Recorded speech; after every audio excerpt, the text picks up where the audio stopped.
Thinking for yourself is one of those things nobody can teach you. You have to figure it out for yourself. That's what thinking for yourself is. All I could do is give you permission. You all should think for yourselves. Very good.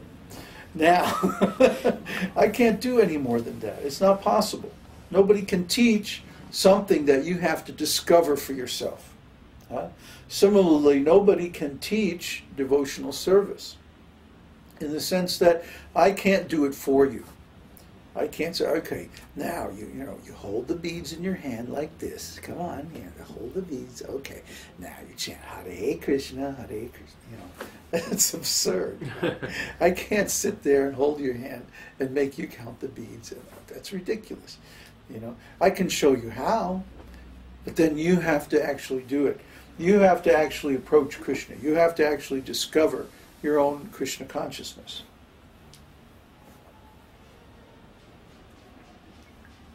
So, we can really tell the difference between the water here and the water. Man, out in the country is just so good. Wow. Okay, so the qualities that we have, or the qualities that we develop, have to be engaged in Krishna's service. Otherwise, they become bad qualities. Whatever qualities we have, if they're engaged in Krishna's service, they become good qualities. If they can't be engaged in Krishna's service, then we have to throw them out. Then we have to renounce them. But if they can be engaged in Krishna's service any way at all, somehow or other, we have to engage them. Because we can't get rid of qualities that are created by the Lord. Try to follow this now closely, okay?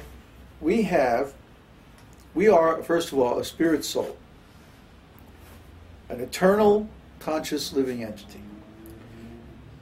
created by Krishna for a specific purpose.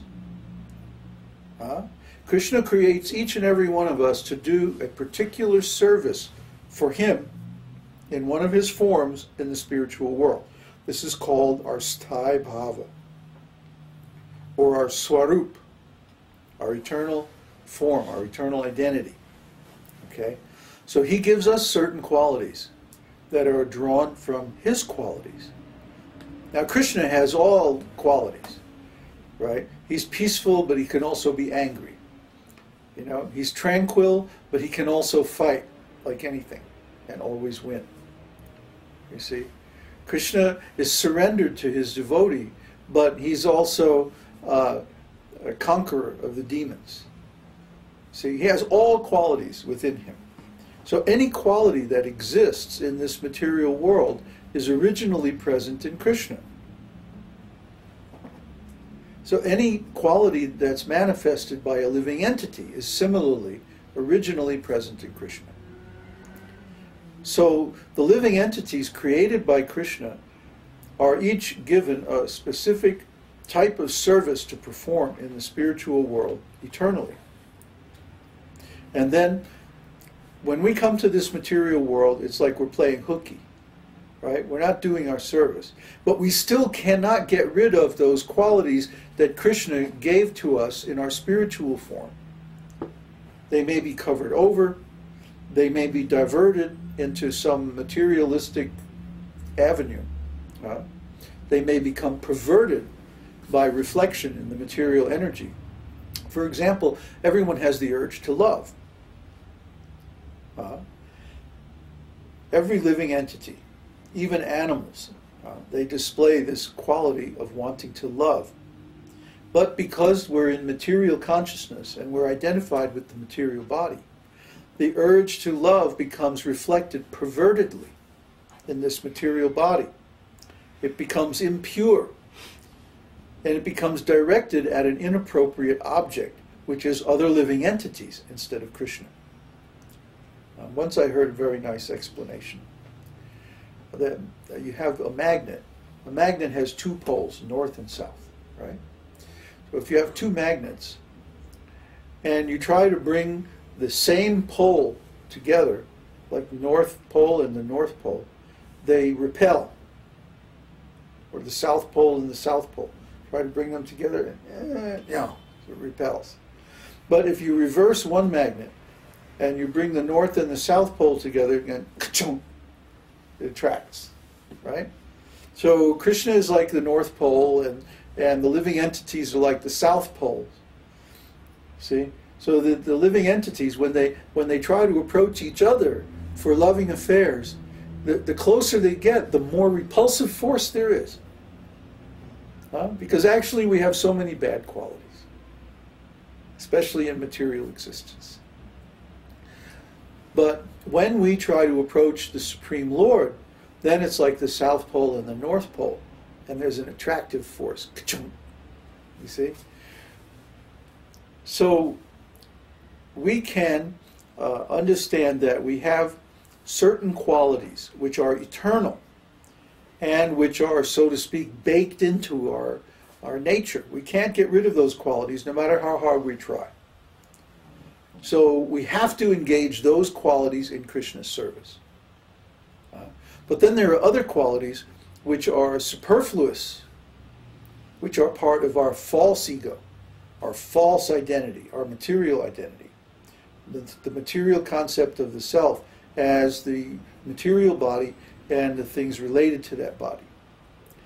So I may think, well, I belong to a certain family, I'm a man, I'm a woman, I'm from this country, I'm from that country, or I have this past, you know, I have certain experiences in my past that force me to act a certain way, blah, blah, blah, blah, blah, blah. But this is all illusion. All this can and must be given up by culture of transcendental knowledge. And the beginning of transcendental knowledge is, I'm a spirit soul, I'm an eternal servant of Kṛṣṇa, my only business is devotional service to the Lord, and so on. So we've discussed this a million times. So what does it mean in the context of this discussion? When we advance in devotional service, we naturally try to renounce various things that are against that devotional service. And we try to cultivate these qualities that are given in this long list of the qualities of a great personality, beginning with truthfulness, cleanliness, and so on. So we may find that no matter how hard we try, there are certain qualities that we just cannot give up. Certain aspects of our nature that we simply cannot renounce no matter how hard we try. And the example is Bhima's anger. That's just who he was or is. That's his spiritual quality. That's that particular living entity is made by Kṛṣṇa just to serve that particular mood. And that mood is called chivalry. Chivalry. It means the kingly fighting mood, honorable warrior. This is an eternal rasa. Okay, so he has that quality because Kṛṣṇa wanted him to play that role in his pastimes. He was pleasing Kṛṣṇa by his fighting in that way. So if Bhishma says, okay, I'm going to be a sadhu and I'm going to become a devotee and I'm not going to fight anymore, I'm going to go to the forest and just sit under a tree and chant. Is he going to be able to do it? No way. He's not going to be able to give up his fighting nature because that is part of his eternal identity in relation with Kṛṣṇa. Okay. So Kṛṣṇa gives us a whole set of qualities.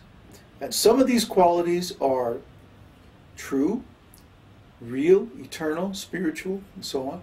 And some of them are false, circumstantial, physical, material.